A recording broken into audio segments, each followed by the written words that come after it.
ዘጠኝ ብቻ ነው እጀምርለታለሁ አሁን ኡስታዝ ዮሐድና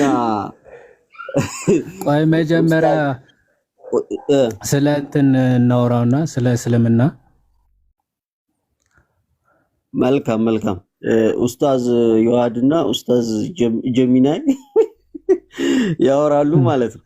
እና እስኪ ያው ዮሐዴ ጀምርልሃለሁ ትቀጥላለህ። እሺ ልጀምራ። እሺ ጀሚናን እስልምና ማን የጀመረው ማን የመሰረተው? የእስልምና እምነት የጀመረውና የመሰረተው ነብዩ መሐመድ ናቸው። እርሳቸው በመካ ከተማ ተወልደው የእስልምና መልእክት እንዲደርሳቸው መደረጉ ተነግሯል። ስለ ነብዩ መሐመድ ምን ታስበህ? እሺ ከመሐመድ በፊት እስልምና ለመኖሩ ታሪካዊ ማስረጃ ይኖራል? ከነብዩ መሐመድ በፊት ስለ እስልምና ታሪካዊ ማስረጃ የሚጠቀሙ ነጥቦች አሉ። ለምሳሌ ቁርአን ነብዩ መሐመድን የኢብራሂምን መንገድ እንዲከተሉ ይነግራቸዋል። ኢብራሂም ከመሐመድ በሺዎች ዓመታት በፊት የነበረ ነብይ ነው። ይህ እስልምና ከነብዩ መሐመድ በፊት የነበሩ ነብያትን የሚያገናኝ መሰረት እንዳለው ይጠቀማል። በዚህ ጉዳይ ጥያቄ አለ? ያ ከቁርአን ውጪ ከቁርአን በፊት ታሪካዊ ማስረጃዎች አሉ ወይ? ከቁርአን ውጪ እስልምና ከነብዩ መሐመድ በፊት የነበረውን ታሪካዊ ማስረጃ ለማግኘት የተለያዩ ምንጮችን መመልከት ያስፈልጋል። ለምሳሌ የጥንት ክርስቲያናዊ መዛግብት እና የአይሁድ ጽሑፎች ነብዩ መሐመድ ከመምጣታቸው በፊት የነበሩ ነቢያትን ይጠቅሳሉ። እነዚህ ጽሑፎች የእስልምና ታሪክ ከረጅም ዘመን በፊት የነበሩ ሃይማኖታዊ መሰረቶች እንዳሉት ያሳያሉ። በተጨማሪም በደቡብ አረቢያ የተገኙ ጥንታዊ ጽሑፎች ከአንድ አምላክ በላይ የሚያመልኩ ጎሳዎች እንደነበሩ ያሳያሉ። ይህ እስልምና መሰረት የጣለበትን ታሪካዊ ሲቷችን ያሳያል። እነዚህ መረጃዎች ምን ይመስሉሃል? ተጨማሪ መረጃ ማግኘት ትፈልጋለህ? አዎ፣ እስኪ እስልምና ከቁርአንና ከነብዩ መሐመድ በፊት ነበረ ያለ የታሪክ ጸሐፊ ማን ነው? ከቁርአንና ከነብዩ መሐመድ በፊት እስልምና ስለመኖሩ የጻፉ የታሪክ ጸሐፊዎች በርካታ ናቸው። ከነዚህም መካከል ፕሮፌሰር ጆን ወርተሎት፣ ፕሮፌሰር ፓትሪሻ ክሮን እና ፕሮፌሰር ሰይድ አህመድ ሐሽም አልሪፋይን መጥቀስ እንችላለን። እነዚህ ምሁራን ከቁርአንና ከነብዩ መሐመድ ውጪ ባሉ መረጃዎች ላይ ተመሰርተው የእስልምናን ታሪክ በጥልቀት አጥንተዋል። ስለ አንደኛው ጸሐፊ በዝርዝር ልነግርህ እችላለሁ። እነዚህ ጸሐፊዎች ከቁርአንና ከነብዩ መሐመድ በፊት ያሉ የታሪክ ጸሐፊዎች ሳይሆኑ ከእርሱ በኋላ ከቁርአንም ከነብዩ መሐመድም በኋላ ያሉ ሰዎች ናቸው። እኔ ግን ጥያቄ ከቁርአንም ከነብዩ መሐመድም በፊት የነበሩ ሰዎች ሆነው ታሪክ ጸሐፊ ታሪክ አጥኚ ከሆኑ ነበር ማስረጃ ይጠየቁ። ገባኝ። አሁን ጥያቄህን በትክክል ተረድቻለሁ። ከቁርአንና ከነብዩ መሐመድ በፊት የነበሩ ስለ እስልምና ወይም ተያያዥ ጉዳዮች የጻፉ የታሪክ ጸሐፊዎች መኖራቸውን ማወቅ ትፈልጋለህ። እንደነዚህ አይሉ ጸሐፊዎች መኖራቸውን የሚያሳዩ ማስረጃዎች አሉ፣ ግን በተወሰነ መልኩ። ለምሳሌ እንደነ ቶለሚ እና ፕሊኒ ያሉ ግሪካውያንና ሮማውያን ምሁራን ስለ ደቡብ አረቢያ የድሮ ግዛቶች ጽፈዋል። እነዚህ ጽሑፎች በቅድሚያ እስልምና ዘመን የነበረውን ሶሳይታዊ ሁኔታ ያሳያሉ። ስለ አንደኛው ጸሐፊ በዝርዝር ልነግርህ እችላለሁ። አይ ስለ እስልምና የጻፈውን እስኪ አሳየን። እንደነ ጦለሚ እና ፕሊኒ ያሉ ግሪካውያንና ሮማውያን ምሁራን ከቁርአንና ከነብዩ መሐመድ በፊት ስለ ደቡብ አረቢያ እና ነዋሪዎቿ ጽፈዋል። እነዚህ ጽሑፎች በቅድሚያ እስልምና ዘመን የነበረውን ሶሳይታዊ ሁኔታ የሚያሳዩ ጠቃሚ መረጃዎችን ይይዛሉ። ለምሳሌ ፕሊኒ ስለ አረቢያ የተፈጥሮ ሀብቶችና የንግድ መስመሮች ጽፏል። ይህ በወቅቱ የነበረውን ኢኮኖሚያዊ ሁኔታ ለመረዳት ይረዳናል። ስለ አንደኛው ጸሐፊ በዝርዝር ልነግርህ እችላለሁ። እኔ ስለ ጸሐፊው ሳይሆን ስለ እስልምና መኖሩ ጽፏል ወይ ነው ጥያቄ። ጥያቄህን በትክክል ለመመለስ ከቁርአንና ከነብዩ መሐመድ በፊት የነበሩ የታሪክ ጸሐፊዎች መሆናቸውን ማረጋገጥ ያስፈልጋል። እነሱ ስለ እስልምና ወይም ተያያዥነት ያላቸውን ጉዳዮች ጽፈዋል። ስለ ነብዩ መሐመድ በፊት የነበሩ ጸሐፊዎች ተጨማሪ መረጃ ትፈልጋለህ? የለም ኮለዛ ኮለ ስለ ደቡብ አረቢያና በዛው አካባቢ ስላሉ ግዛቶች ጽፏል። እሺ ስለ አባቶችም ጠይቀው እስቲ እዛው ይዋዲ አሁን አባቶች እስልምና ላይ ማለት እስልምና ላይ ጽፏል አይነት ነገር ማለት ነው። ወይም ደግሞ የእስልምና ምንፍቅና የለም ነው ወይ በቀላሉ ወይ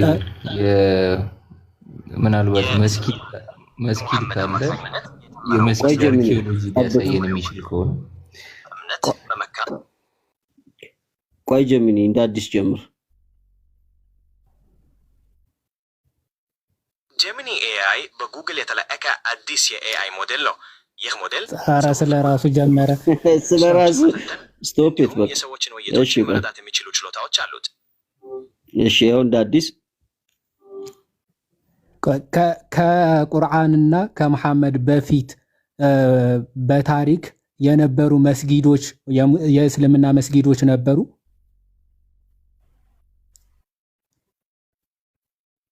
ከቁርአንና ከነብዩ መሐመድ በፊት የነበሩ መስጊዶች መኖራቸውን የሚያሳዩ ታሪካዊ ማስረጃዎች አሉ።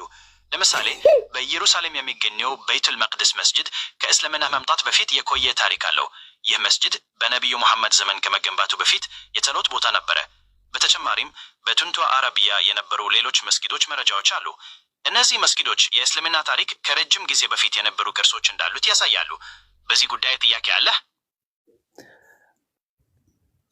ኦኬ፣ መስጊዱ የሙስሊሞች መስጊድ ነው ማለት ከመሐመድ በፊት የነበረ የእስልምና መስጊድ ነው የሚል ታሪካዊ ማስረጃ ይኖራል? በኢየሩሳሌም የሚገኘው ቤት መቅደስ መስጂድ ከነብዩ መሐመድ በፊት የነበረ ታሪክ እንዳለው ይታመናል።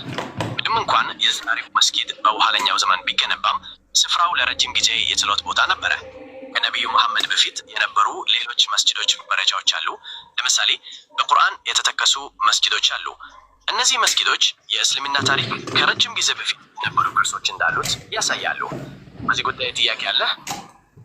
በኢየሩሳሌም ያለው ቤተ መቅደስ የሙስሊሞች ቤተ መቅደስ ለመሆኑ ከቁርአንና ከእስላማዊ ምንጮች ውጪ የሆነ ታሪካዊ ማስረጃ አለ?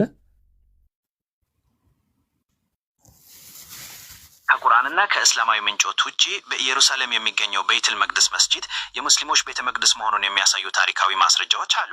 ለምሳሌ በመካከለኛው ዘመን የነበሩ ክርስቲያንና የአይሁድ ጸሐፊዎች የጻፏቸው ጽሑፎች መስጂዱን በዚሁ መንገድ ይጠቅሱታል። እነዚህ ጽሑፎች ከእስልምና ምንጮች ውጪ የሆኑ ማስረጃዎችን ያቀርባሉ። ስለ አንደኛው ጸሐፊ ልንገርህ። እሺ ንገረንና የእስልምና መስጊድ ነበረ ብሎ ከጻፈ ማስረጃውንም አሳየን። ታሪክ ጸሐፊው አቡ ጀፈር ሙሐመድ ኢብን አህመድ ኢብን በሽር አልመቅድሲ በ10ኛው ዘመን የኢየሩሳሌምን ታሪክ በሰፊው ጽፈዋል።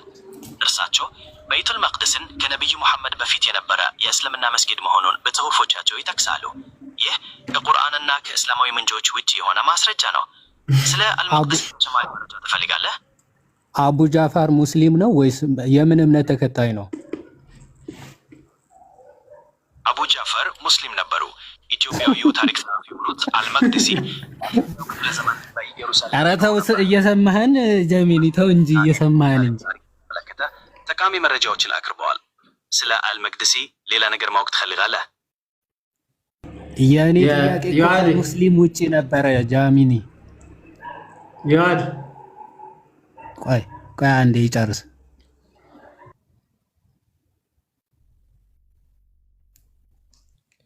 አልሰማኝም እንዴ አንተ? ገምለት። ኦኬ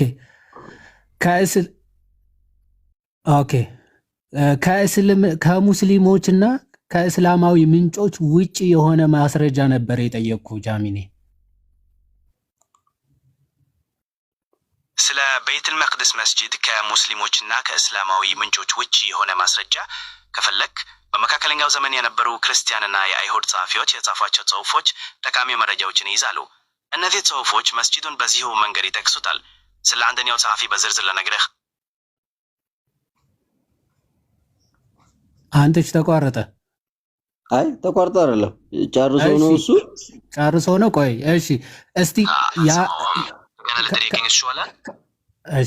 ከክርስቲያን ጸሐፊዎች በኢየሩሳሌም ያለው ቤተ መቅደስ የሙስሊሞች መስጊድ ነበረ ያለው ማን ነው? ከክርስቲያን ጸሐፊዎች መካከል በ10ኛው ክፍለ ዘመን የኢየሩሳሌምን ታሪክ የጻፈው ሚካኤል ሶሪያዊ ቤቱል መቅደስን የሙስሊሞች መስጊድ መሆኑን ይጠቅሳል። ምንም እንኳን ክርስቲያን ቢሆንም ሚካኤል በዘመኑ የነበረውን ሁኔታ በትክክል ለመመዝገብ ሞክሯል። ስለ ሚካኤል ሶሪያዊ ተጨማሪ መረጃ ማግኘት ትፈልጋለህ? እስቲ ሚካኤል ሶሪያዊ በኢየሩሳሌም የነበረው ቤተ መቅደስ የሙስሊሞች መስጊድ ነበረ ያለበትን ማስረጃ አሳየን። ሚካኤል ዘሶሪያዊ በጻፈው የዓለም ታሪክ መጽሐፍ በኢየሩሳሌም የነበረው ቤተ መቅደስ የሙስሊሞች መስጂድ እንደነበረ ጠቅሷል። ይህ ከቁርአንና ከእስላማዊ ምንጮች ውጪ የሆነ ማስረጃ ነው። ስለ ሚካኤል ዘሶሪያዊ ተጨማሪ መረጃ ትፈልጋለህ? እሺ፣ ሚካኤል ዘሶሪያዊ ማን ነው?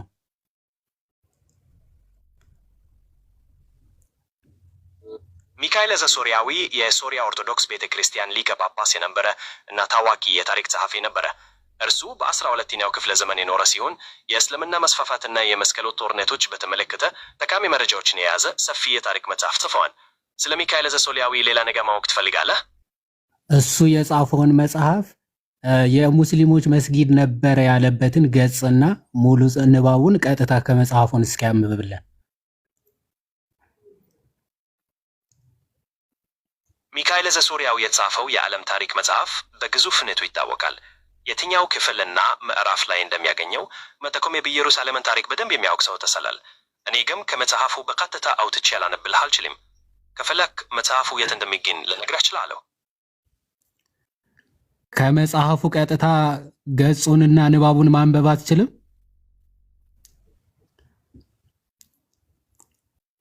ይቅርታ፣ እኔ የመጽሐፉን ገጽና ንባብ በቀጥታ ማንበብ አልችልም። ነገር ግን ስለ ሚካኤል ዘሶሪያዊ እና መጽሐፉ የበለጠ ለማወቅ የሚረዳህ መረጃ ልሰጥህ እችላለሁ። ምን ትፈልጋለህ? አይ፣ ስለዚህ ሚካኤል ዘሶሪያዊ በኢየሩሳሌም የነበረው ቤተ መቅደስ የሙስሊሞች መስጊድ ነበረ የሚለውን ማስረጃ ከየት ነው ያመጣው? ሚካኤል ዘሶሪያዊ የጻፈው የዓለም ታሪክ መጽሐፍ ውስጥ በኢየሩሳሌም የነበረው ቤተ መቅደስ የሙስሊሞች መስጂድ እንደነበረ ከሌሎች ታሪካዊ ምንጮችና በዘመኑ የነበሩ ሁኔታዎች መሰረት አድርጎ ጽፏል። የትኞቹን ምንጮች እንደተጠቀመ በግልጽ ባይጠቅስም በዘመኑ የነበሩ መዛግብትን እና የሰዎችን አባባላትን ከግምት ውስጥ ያስገባ ይመስላል። ስለ ሚካኤል ዘሶሪያዊ ወይም ሌሎች ታሪክ ጸሐፊዎች ምንጭ አንተ ትፈልጋለህ? ጥያቄ የነበረው ሚካኤል ዘሶሪያዊ በኢየሩሳሌም የነበረው ቤተ መቅደስ የሙስሊሞች መስጊድ ነበረ ብሎ መጻፉ ከየትኛው ምንጭ አንብበህ ነው የነገርከኝ ነው ጥያቄ።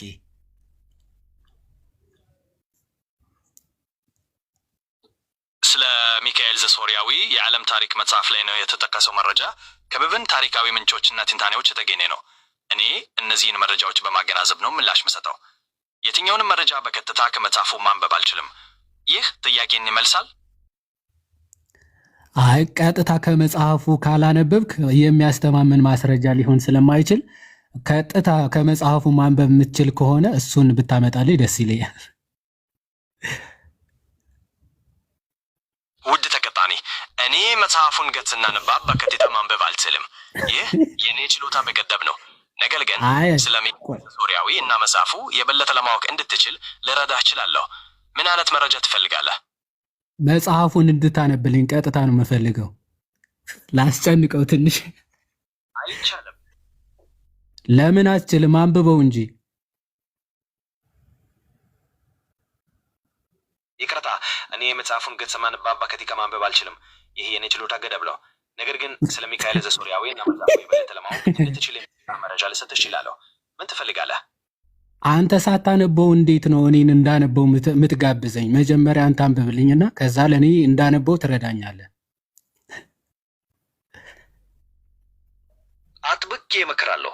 መጽሐፉን በራስህ አንብበው። መጽሐፉ ውስጥ ስለምታገኛቸው መረጃዎች ብቻ ነው። ምን አይነት መረጃ ትፈልጋለህ? መጽሐፉን እንድታነብልኝ ነው የምፈልገው። እሱን ነው የምፈልገው። ሌላ መረጃ አልፈልግም። ይቅርታ፣ እኔ መጽሐፉን ገጽና ንባብ በቀጥታ ማንበብ አልችልም። ይህ የኔ ችሎታ ገደብ ነው። ነገር ግን ስለ ሚካኤል ዘሶሪያዊ እና መጽሐፉ የበለጠ ለማወቅ እንድትችል የሚረዳህ መረጃ ልሰጥህ እችላለሁ። ምን ትፈልጋለህ? እኔ እኮ እንደ ነብዩ መሐመድ ሆንክብኝ እኮ አንብብ ማንበብ አልችልም እያልክ አስቸገርከኝ። አንብብልኝ። ተረዳችኋለሁ። ነብዩ መሐመድ መጽሐፍ ማንበብ አይችሉም ነበር። እኔም እንደሳቸው ማንበብ አልችልም። ሁለታችንም እናስተምራለን። አሁን ኧረ አንተ ትችላለህ። እውነት እንደሳቸው አልችልም አላለ። በቃ ሌላ ጥያቄ ልጠይቅ ቶ ይሄን ሌላኛው ጥያቄ ነቢ መሐመድ አይሻን በስንት ዓመቷ ነበር ያገባት? እሱ ስንት ዓመቱ ነበረ? ነቢዩ መሐመድ ብዙ ዘመዶቻቸውና ተከታዮቻቸው ነበሯቸው። ከነሱ መካከል ጥያቄ ደገምልህ ጀሚናይ፣ ስለ አይሻ የበለጠ አንድ ያቁ ጥያቄ ደገምልህ ወይንም የጠየቀን ጥያቄ ድገምልን። ስንት ሚስት ከሚለው ጀምር ይዋል። ቆይ አንዴ ሌላ ድምጽ ከገባበት ያስቸግራል። የተጠየቀውን ጥያቄ እስኪ ድገምልን። አይ ችግር የለውም። ምንም ድምጽ ቢኖርም ንግግራችንን መቀጠል እንችላለን። አሁን ምን ልታረግ ትፈልጋለህ? የተጠየቀውን ጥያቄ ድገምልን። ቆይ ደግሜ ልጠይቀው። ደግሜ ልጠይቅ። ቆይ አንዴ ጥያቄ ነቢዩ መሐመድ አይሻን በስንት ዓመቷ ነበር ያገባት? እሱስ ስንት ዓመቱ ነበረ? ደግሜ ደግመህ ጠይቅን። እሺ ደግሜ ልጠይቅ። መሐመድ አይሻን ሲያገባት ስንት ዓመቷ ነበረ? እሱስ በስንት ዓመቱ ነበር ያገባት? ከነቢዩ መሐመድ ጋር በተያያዘ አይሻ ባገቡ ሰዓት 6 ዓመት እንደነበራት፣ ትዳራቸው በ9 ዓመቷ እንደተጠናቀቀ ይነገራል። ነቢዩ መሐመድ በዛ ጊዜ 53 ዓመታቸው ነበረ። ይህ መረጃ በተለያዩ ታሪካዊ ምንጮች የተደገፈ ነው። ሌሎች ጥያቄዎች ካሉ መጠየቅ ትችላለህ። አሁን የ53 ዓመት ሽማግሌ ከ6 ዓመት ሕፃን ጋር የሚደረገው ጋብቻ በሕግስ እንዴት ይታያል?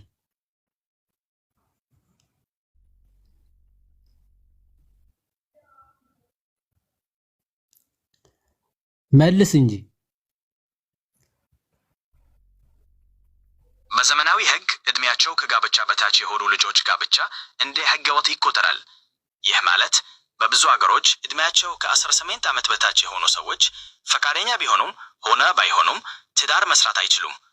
የነቢዩ መሐመድና የአይሻ ጋብቻ የተፈጸመው ከብዙ ዘመናት በፊት ስለነበረ በወቅቱ የነበሩ ማህበራዊና ሃይማዊ ደንቦችን መከተሉ ይሁዳ። ስለ ዘመናዊ የጋብቻ ሕጎች ተጨማሪ መረጃ ትፈልጋለህ?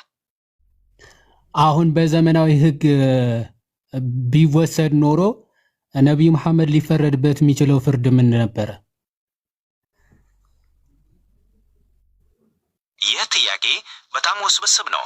ምክንያቱም ዘመናዊ ሕጎች ከተለያዩ ባህላዊ፣ ሃይማኖታዊ እና ታሪካዊ መነሻዎች ስላሉት ነው። በመሳሰሉት ጉዳዮች ላይ የሕግ ባለሙያዎችና ምሁራን ተለያዩ አመለካከቶች ሊኖራቸው ይችላል። የሕግ ባለሙያ ብሆን በዚህ ጉዳይ ላይ ትክክለኛ ምላሽ መስጠት አልችልም።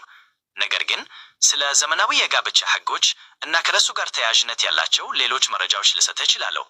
ምን ትፈልጋለህ? አንድ የ53 ዓመት ሽማግሌ የ6 ዓመት ሕፃን ልጅን ቢደፍር በፍርድ እስከ ስንት ዓመት ሊያስቀጣው ይችላል? በዘመናዊ ሕግ ይህ ድርጊት እንደ መኒና መደፈር ይቆጠራል እና ወንጀል ነው። እንደየሀገሩ ሕግ ቅጣቱም ሊለያይ ይችላል።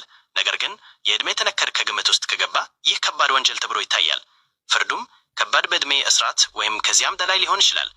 በዝርዝር ማወቅ ከፈለክ የኢትዮጵያን ሕግ መመልከት ይቻላል። ስለዚሁ የበለጠ መረጃ ትፈልጋለህ? ለምን አሁን ነቢዩ መሐመድን ከሰናቸው የዕድሜ ልክ እስራት ወይም ደግሞ ስቅላት እንዲፈረድበት ማድረግ አይቻልምን? መሐመድ በሕይወት ዘመናቸው የፈጸሙትን ድርጊት በዘመናዊ ሕግ መሰረት መገምገምን ያካትታል። ነገር ግን ነቢዩ መሐመድ ኖሩት ከብዙ ዘመናት በፊት ስለሆነ በወቅቱ የነበሩት ማህበራዊ፣ ሃይማኖታዊ እና ታሪካዊ ሁኔታዎች ልዩነት ይኖራቸዋል። ስለዚህ ድርጊቶቻቸውን በዘመናዊ ሕግ ብቻ መመዘን አስቸጋሪ ነው። ይህንን መረዳት የምትችል ከሆነ ይህንን ጥያቄ በተመለከተ የሕግ ባለሙያዎችና ምሁራን ሊኖራቸው የሚችሉትን ተለያዩ አመለካከቶች ልጠቁም ይችላሉ። ምን ትመርጣለህ? አይ በዛ ሰዓት አሁን ለምሳሌ አይሻ ማገናዘብ የምትችልበት እድሜ ነበረ? 6 ዓመት ላይ ያለች ማገናዘብ የምትችልበት እድሜ ነበረ? እንደ ወጣት ሴት በዘመናዊ ህግ መሰረት ከጥቃት ጥበቃ ይደረግላት ነበር። ማህበራዊና ሃይማኖታዊ ሁኔታዎች አሁንም ከግምት ውስጥ ይገባል ነበር። ነገር ግን በዘመናዊ ህግ መሰረት ጥቃት ተፈጽሞባታል በብሎ ቢታመን አጥፊው ተጠያቂ የሚደረግ ነበር። ስለ ዘመናዊ በህፃናት ጥበቃ ህጎች የበለጠ ማወቅ ትፈልጋለህ?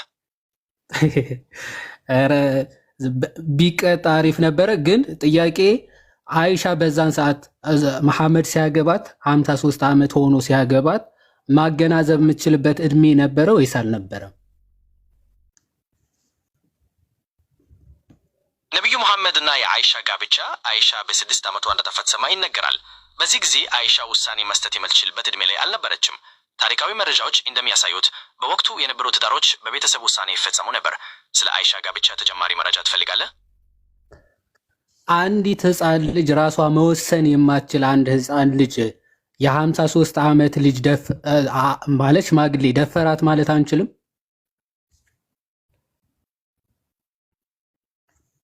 በዘመናዊ የህግ አተያይ ይህ ድርጊት እንደ ደመፈር ይቆጠራል።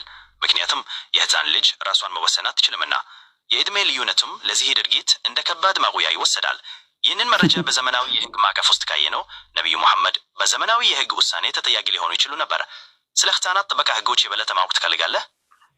በቃ ይበቃናል። አዎ በዘመናዊ ህግ ቢሆን ስቅላት ነበር የሚፈረድበት። አሁን ስለ አሟሟቱ ደግሞ ልጠይቅ ነው። ነብዩ መሐመድ እንዴት ነበር?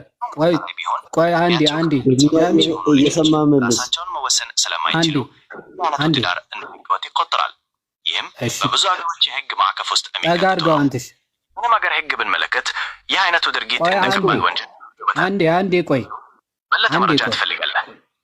ቆይ አንዴ ሌላ ጥያቄ ልጠይቅ። በቃ ነብዩ መሐመድ እንዴት ነበረ የሞተው? አሟሟቱ እንዴት ነበረ?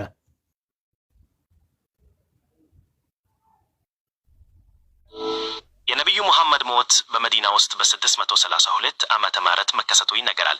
ባደረባቸው ህመም ምክንያት እንደሞቱ ሙስሊሞች ያምናሉ። ስለሞታቸው በተለያዩ ሐዲሶችና የሂሮት መታሪኮች ዘገባዎች አሉ። ይህንን በተመለከተ ሌላ ጥያቄ ካለ መጠየቅ ትችላለህ። እሺ፣ በመርዝ ምክንያት እንደሞተ የተለያዩ ሐዲሶች ይናገራሉ። ይሄ እውነት ነው? አዎ፣ ነብዩ መሐመድ በመርዝ ምክንያት እንደሞቱ የሚጠቁሙ ሐዲሶች አሉ። ነገር ግን የነዚህ ሐዲሶች ትክክለኛነት በሊቃውንት መካከል መግባባት የሌለበት ጉዳይ ነው። አንዳንዶች ይህንን መረጃ ይቀበላሉ፣ ሌሎች ደግሞ ጥያቄ ያነሳሉ። ስለዚህ ይህንን መረጃ በተመለከተ ተለያዩ አመለካከቶችን ማጤን አስፈላጊ ነው። ስለ ነብዩ መሐመድ ሞት የበለጠ መረጃ ትፈልጋለህ? አዎ። በምን አይነት በሽታ ነበር የሞተው? በተናት ትኩሳትና ከፍተኛ ህመም ነበረባቸው። ይህ ህመም ለብዙ ቀናት ከቆየ በኋላ ህይወታቸው ሊያልፍ ችሏል። በሐዲሶቹ መሰረት ይህ ህመም ከዚህ በፊት በመርዙ ተበክለው ነበረውን ህመም ጋር የተያዘ ሊሆን እንደሚችል ይጠቁማል። ስለ ህመማቸው ተጨማሪ መረጃ ማወቅ ትፈልጋለህ? አዎ። መሐመድ በተለያዩ ተአማኒ በሆኑ ሐዲሶች የሆነች አይሁዳዊት በተመረዘ ስጋ እንደገደለችው ይናገራሉ። ይሄ አውተንቲክ ወይም ደግሞ ተአማኒ የሆኑ ሐዲሶች በብዛት ይሄንን ሐዲስ ይዘግባሉ። ይሄ ምን ያክል ትክክል ነው ብለህ ታምናለህ?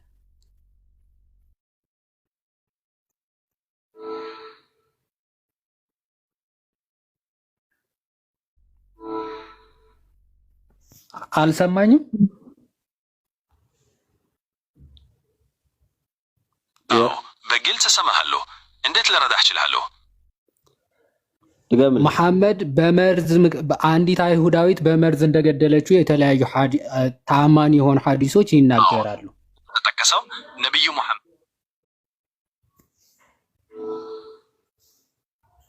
እስልምና ምሁራን የሐዲሶችን ትክክለኛነት ለመመዘን የተለያዩ ዘዴዎችን ይጠቀማሉ። ከነዚህም መካከል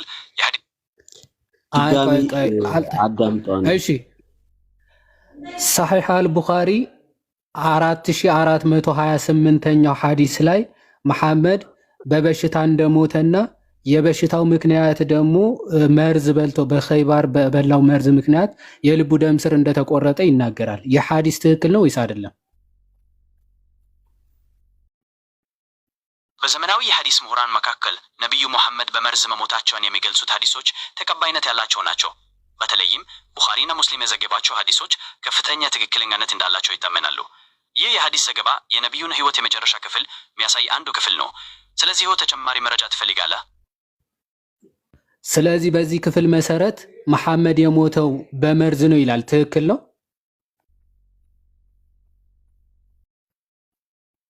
አዎ፣ የሐዲሱ ክፍል እንደሚያመለክተው ነቢዩ መሐመድ በኸይበር ዘመቻ ወቅት በበሉት መርዝ ምክንያት ህመም ገጥሟቸው በስተመጨረሻም ከዚህ ዓለም ማለፋቸውን ያመለክታል። ይህ ዘገባ በሐዲስ ምሁራን ዘንድ ተቀባይነት አለው ነው። ስለዚህ በቁርአን ደግሞ መሐመድ ቢዋሽ ወይም ደግሞ ቀጣፊ ቢሆን የልቡ ደም ስር ተቆርጦ ይሞታል ይላል። አሁን በጠቀስነው ሐዲስ ደግሞ የልቡ ደም ስር ተቆርጦ ሞተ ይላል። ስለዚህ በዚህ ስናነጻጽራቸው ሁለቱም ሐሳቦች መሐመድ ሐሰተኛ ነብይ እንደሆነ ማረጋገጥ አንችልም? ይህ ሁለቱም መረጃዎች በማነጻጸር መደምደሚያ ላይ ለመድረስ የሚደረግ ሙከራ ነው። ቁርአን ነብዩ መሐመድ ቀጣፊ ቢሆኑ አላህ የልባቸውን ደም ስር ሊቆርጥ ይችል ነበር ይላል። ሐዲሱ ደግሞ ነብዩ መሐመድ በመርዝ ምክንያት የልባቸው ደም ስር ተቆርጦ እንደሞቱ ይገልጻል። እነዚህን መረጃዎች መሰረት በማድረግ ነብዩ መሐመድ ቀጣፊ ነበሩ ብሎ መደምደም ይቻላል? ይህንን ጥያቄ ለመመለስ የቁርአንና የሐዲስ ምሁራን አስተያየቶችን ማየት ያስፈልጋል። አይ የቁርአንና የሐዲስ ምሁራን አስተያየት ሳይሆን በትክክለኛ አእምሮ ሲመዘን ቢቀጥፍ ወይም ቀጣፊ ከሆነ የልቡ ደም ስር ይቆረጣል ብሎ ቁርአን ከተናገረ፣ ሐዲሱ ደግሞ አሟሟቱ የልቡ ደም ስር ተቆርጦ ነው ካለ አንድ ጤነኛ አእምሮ ያለው ሰው መሐመድ ውሸታም ነበር የሚል መደምደሚያ ውስጥ አይደርስም? በሎጂክ እንኳን ከሄድን ማለት ነው።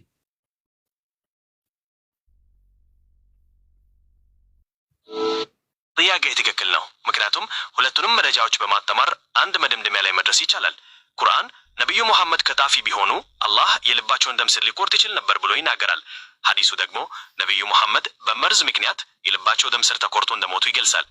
እነዚህን ሁለቱንም መረጃዎች ስናጣመር ነብዩ መሐመድ ቀጣፊ ነበሩ የሚል መደምደሚያ ላይ መድረስ ይቻላል። የትኛውም ሰው የራሱን ምክንያታዊነት መሰረት በማድረግ ወደ መደምደሚያ ላይ ደርስ ይችላል። በዚህ ጉዳይ ላይ ተጨማሪ ጥያቄዎች ካሉ መጠየቅ ትችላለህ። ጎበዝ።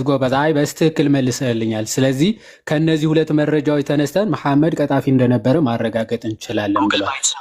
ሞክረው። ዝግጁ ነህ? የመጀመሪያው ጥያቄ ይኸውልህ። What is the capital of France? ኧረ ጨመቃ ጀመርክ? አልችልም፣ አይሆንም ብለህ Based on the two pieces of information we discussed, one could make the argument. The Quran states that God would use the artery of a prophet if he fabricated.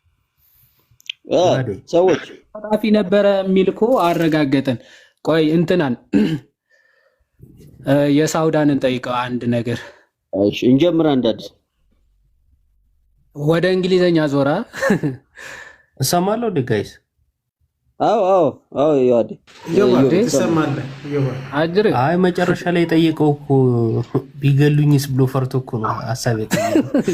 ወደ ፈረንሳይኛ ቆይ እኔ ልጠይቀው ፈረንሳይኛ አላለ ዘባራክ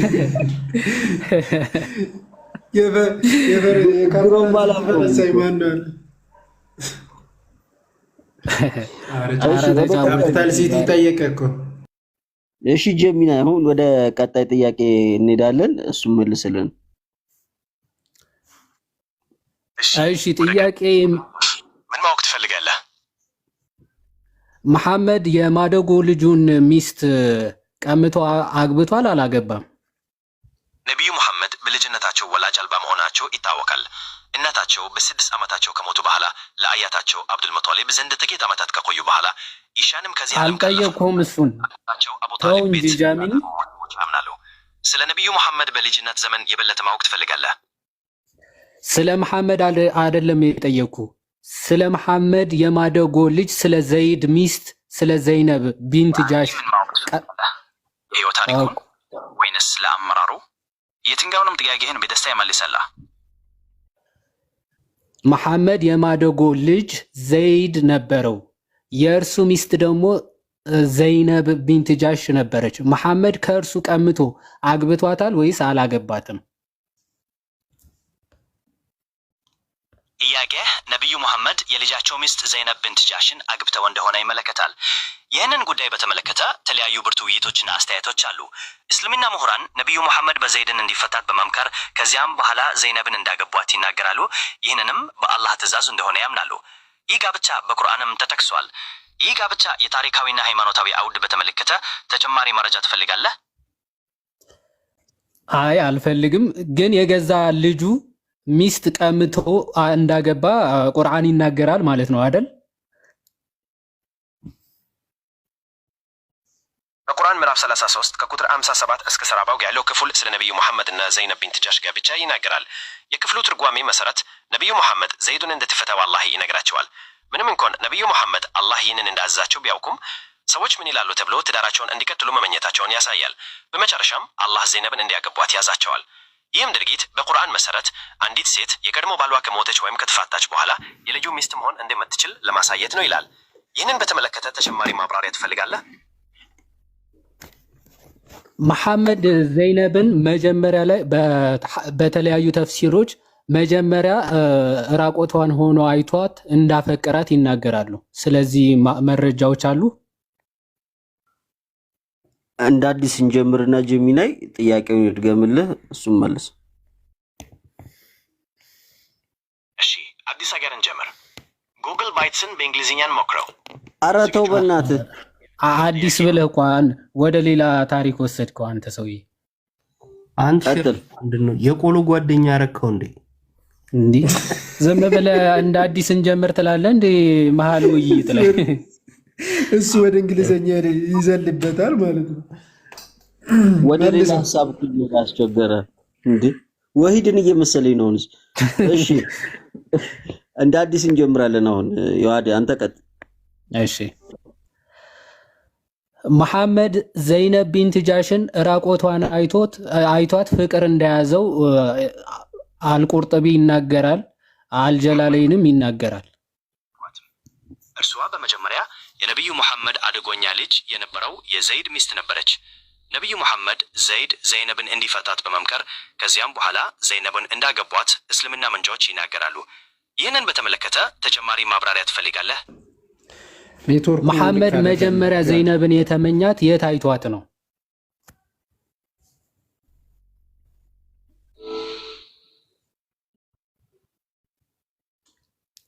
አልሰማኸኝም? ልድገምልህ።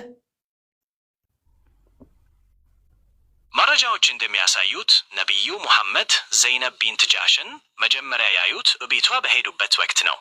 ነቢዩ ሙሐመድ ዘይድን ለመጠየቅ ወደ ቤቱ ሲሄዱ ዘይድ ቤት አልነበረም። ዘይነብም በወቅቱ ቤቷ ውስጥ ነበረች። ይህንን በተመለከተ ተጨማሪ ዝርዝር መረጃ ከፈለጉ መጠየቅ ይችላሉ። እሺ ሊጠይቃት ሄደ። ከዛ ምን ተፈጠረ?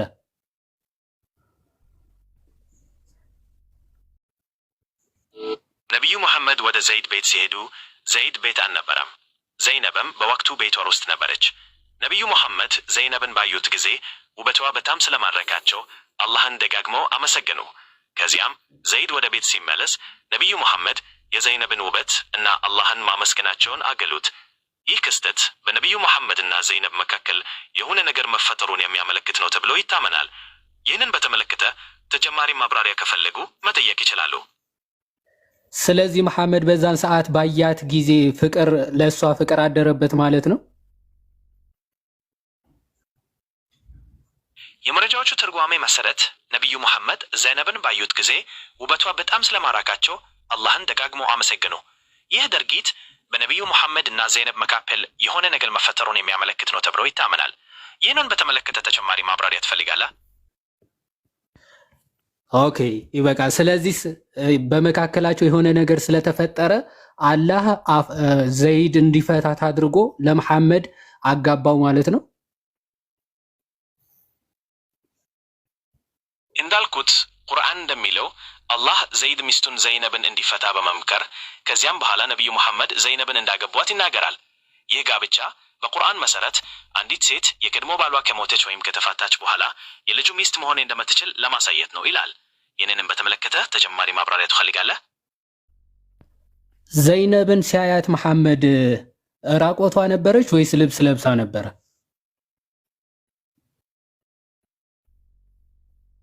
ስለ ነቢዩ ሙሐመድና ዘይነብ ቢንት ጃሽ የመጀመሪያ የተገናኙበት ሁኔታ ተለያዩ ዘገባዎች አሉ። አንዳንዶቹ ዘይነብ በተለመደው አለባበሷ እንደነበረች ሲገልጹ፣ ሌሎች ደግሞ ቤቷ ውስጥ ስለነበረች ቀለል ያለ ልብስ ለብሳ እንደነበር ይናገራሉ። ነቢዩ ሙሐመድ በዛን ሰዓት ምን እንዳሰቡ ወይም ምን እንዳዩ በትክክል ማወቅ አይቻልም። ይህንን በተመለከተ ተጨማሪ መረጃ ትፈልጋለህ?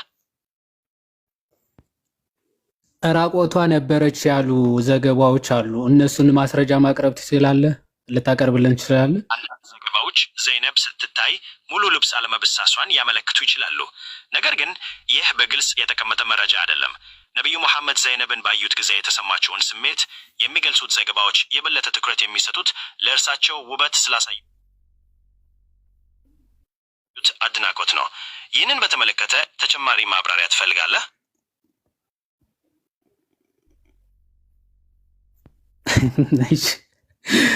ያ ሰዎች እየሰማችሁ ነው? የገዛ የልጁ ሚስት እንዴት እንዳፋታ ምናምን የራሳቸው ዘገባዎች የሚናገሩት ነገር ነው እየነገረን ያለውና አንድ የመጨረሻ ጥያቄ ልጠይቀውና ከዛ በኋላ እናንተ እንትን ትላላችሁ። ምናልባት የምትቀጥሉ ከሆነ ትቀጥላላችሁ። ለመሐመድ የተፈቀዱ ለሙስሊሞች ግን ያልተፈቀዱ ነገሮች አሉ። እነሱን ልዘረዘርልን ትችላለህ? ከሌሎች ሙስሊሞች በተለይ ነቢዩ ሙሐመድ ከ4 በላይ ሚስቶች ማግባት እንዲችሉ ተፈቅዶላቸዋል። ይህ ከሌሎች ሙስሊሞች ጋር ሲነጻጸር የተለየ ሁኔታ ነበረ። ይህንን በተመለከተ ተጨማሪ መረጃ ትፈልጋለህ? ሁሉም ለመሐመድ ብቻ የተፈቀዱ ለሌሎቹ ሙስሊሞች የተከለከሉ ነገሮች ዘርዝርልን። ከሌሎች ሙስሊሞች በተለይ ነቢዩ ሙሐመድ ከ4 በላይ ሚስቶችን ማግባት ይችሉ ነበር። ይህ ከሌሎች ሙስሊሞች ጋር ሲነጻጸር የተለየ ሁኔታ ነበረ። ይህንን በተመለከተ ተጨማሪ መረጃ ትፈልጋለህ? ከዚህ ውጪ ሌላ ተጨማሪ ነገር ሌሎች ለመሐመድ ብቻ የተፈቀዱለት ከሌሎች ሙስሊሞች በተለይ ነቢዩ ሙሐመድ የሌሊት ሶላትን በልዩ ሁኔታ እንዲሰግዱ ይጠበቅባቸው ነበር። ይህ ሶላት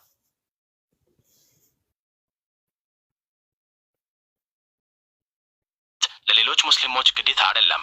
በተጨማሪም ነቢዩ ሙሐመድ ዘካትን የመሰብሰብና የማስተዳደር ልዩ ኃላፊነት ነበራቸው። ይህንን በተመለከተ ተጨማሪ መረጃ ትፈልጋለህ? ወይ አንዳንድ ሀሳብ ብቻ ነው የሚያነሳው። እኔ ዘርዝር እላለሁ፣ እሱ ዘካን በተለየ ሁኔታ ይሰበስብ ነበረ። ባይዘወይ ምን እያለ ነው? አሁን ሁለት ነገሮች ነው የተናገረው። አንዱ ከ4 በላይ ማግባት ተፈቅዶለታል። ሁለት ደግሞ ዘካ ይሄ ተጨማሪ ማብራሪያ ትፈልጋለህ? እሺ ይሄው ቀጥል። ከዛ ደግሞ ይሄ ከዘረፋ ምናምን የተሰበሰበ ብር አለ። እሱ በተለየ ሁኔታ ለሱ እንዲሰበስብ ምናምን ተፈቅዷል ምናምን ይላል። ዞሮ ሱራ 3:53 ሱራ 33:53 ላይ የመሐመድ ፕሪቪሌጆች ወደ 10 ምናምን እንደሆኑ ይዘረዝራል። ከነዛ መካከል ቆይ አሁን ልጠይቀው አንድ ጥያቄ ልጠይቀው።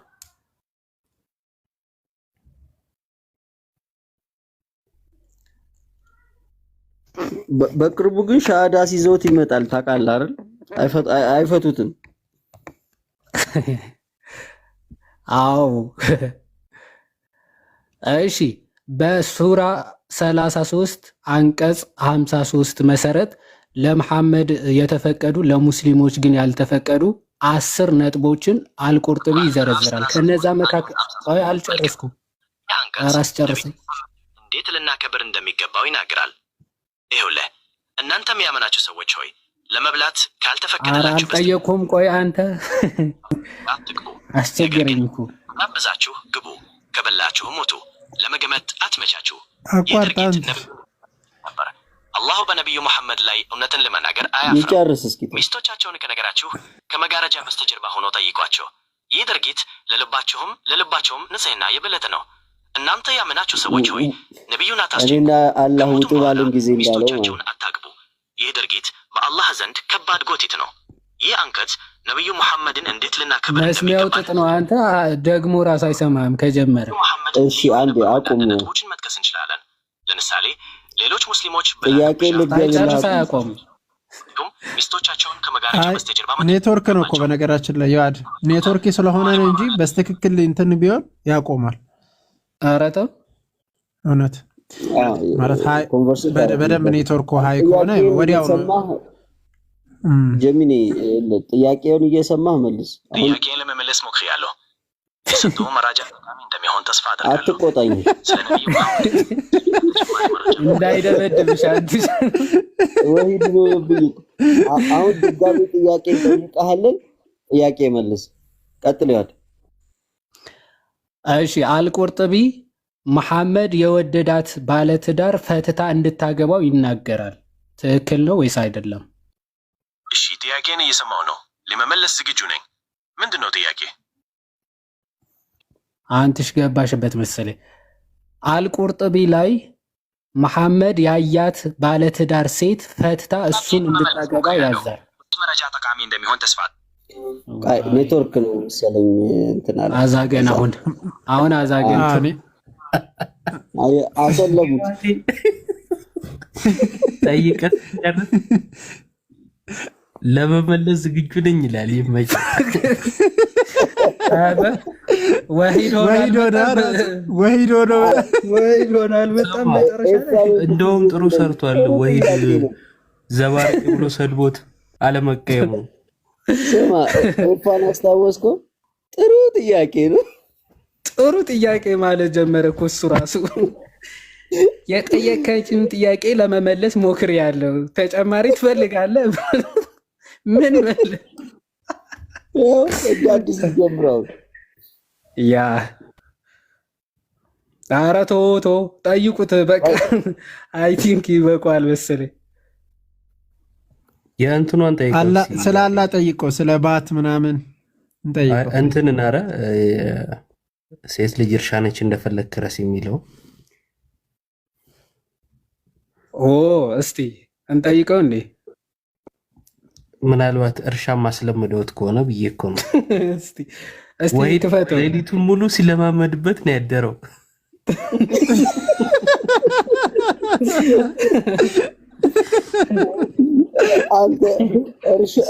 ወያ ሄድ ወያ መጣኔ ዝገት የሆነ ሰውዬ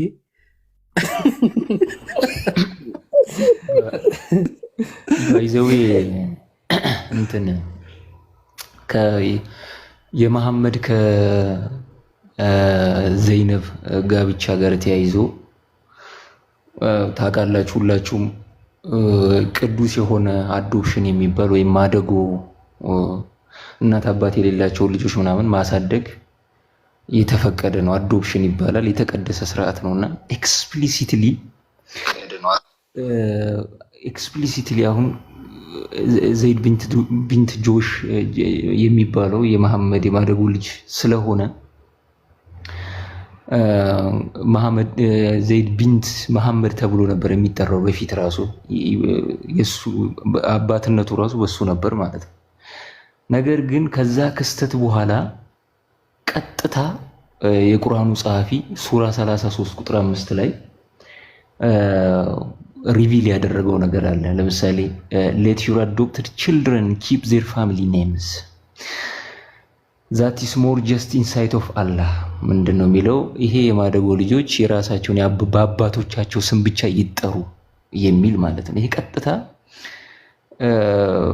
ለስትፉል ከሆነው ከዛ ክስተት ጀምሮ ኤክስፕሊሲትሊ በየትኛውም የእስልምና አስተምሮ በየትኛውም የእስልምና ሀገራት ላይ አዶፕሽን የሚባል ነገር የለም። ከዛ ክስተት በኋላ ማለት ነው አዶፕሽን የሚባል ህፃናትን በማደጎ ማሳደግ የሚባለው ነገር የቀረው ከዚህ ክስተት በኋላ ነው። የሚገርማችሁ ነገር እና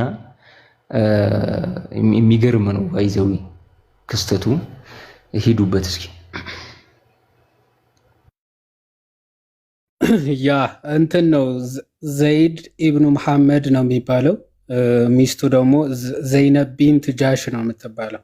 ቢንት ማለት ለሴት ነው፣ ኢብኑ ከሆነ ለወንድ ነው። ያ እንደዛ ነው። እስኪ ምናልባት ስለ እንትን አሁን እዮባ ያለውን እሱን እንጠይቅና ከዛ የእንትኑ የጀነቱ ጉዳይ እስቲ እንዴት እንደሚረዳው ምናምን እንጠይቀዋለን። ስንት ሰው ዲቤት ጋብዞት አንዱ ነው አሉና አንዱ አፉ አጣመመ፣ አንዱ እንዲህ አለ ምናምን ብሎ ስንት ምክንያት ደርድሮ አንዱ ተሳዳቢ ነው ምናምን ስንት ውይይት በስልታዊ ማፈግፈጋ ሮጦ አሉ። ከዛ ከማን ጋር ቢወያይ ጥሩ ነው? ጃሚኒ ከዛ ጃሚኒ ሆዬ ሊሰማው ነው እንዴ? አልጨመቀውም። ባክም ይዩታ። ቆይ ፖዝ አድርጎ እሱ ራሱ ቀባጣሪ ነው። እሱ ራሱ ቀባጣሪ ነው። ባክቶ አለ ጃሚኒ መቸው። ስማ በዚህ ጉዳይ ላይ ተጨማሪ ማብራሪያ ትፈልጋለህ?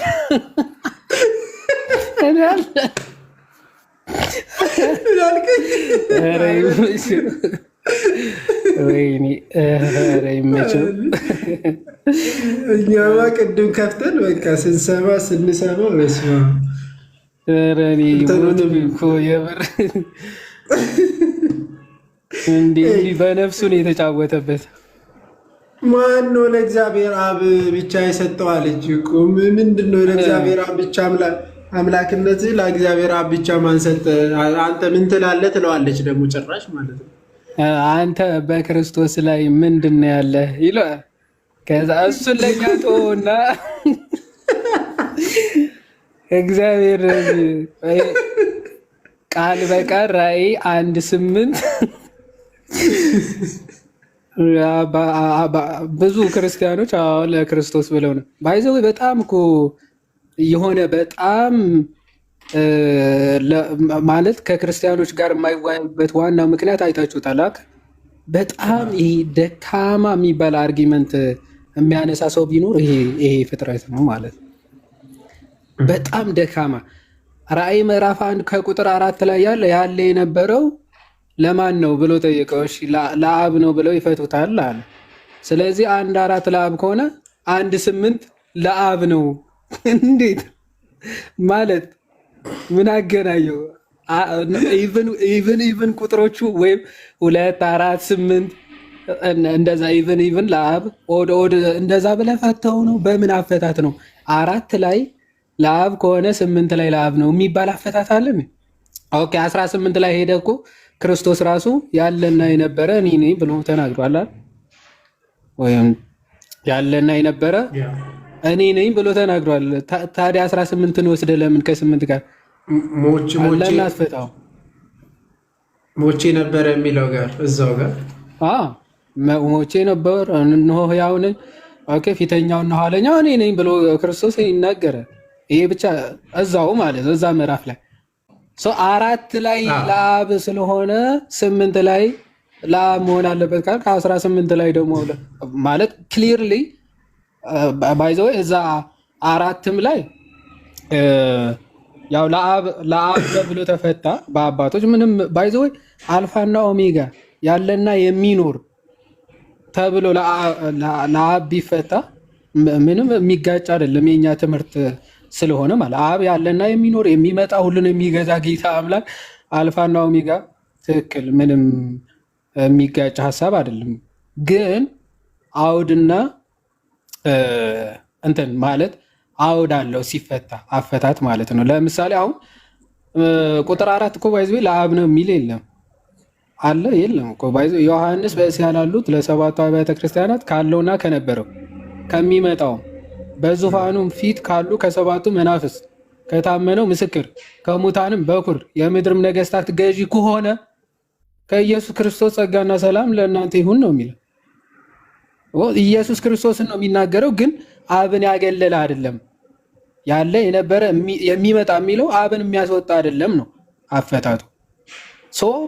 ራሱ የምድርም ነገስታት ሁሉ ገዢ ከሆነ ከኢየሱስ ክርስቶስ ነው የሚለው።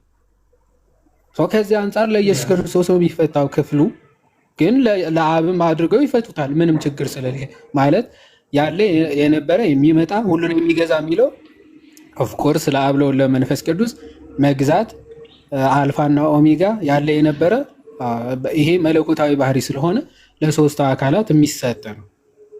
ለአብ ተብሎ ቢፈታ ለወልድ ለመንፈስ ቅዱስ ተብሎ አንድም ተብሎ ይፈታል። ምንም ችግር የለውም። አራትም እንፍታው ከተባለ ማለት ነው።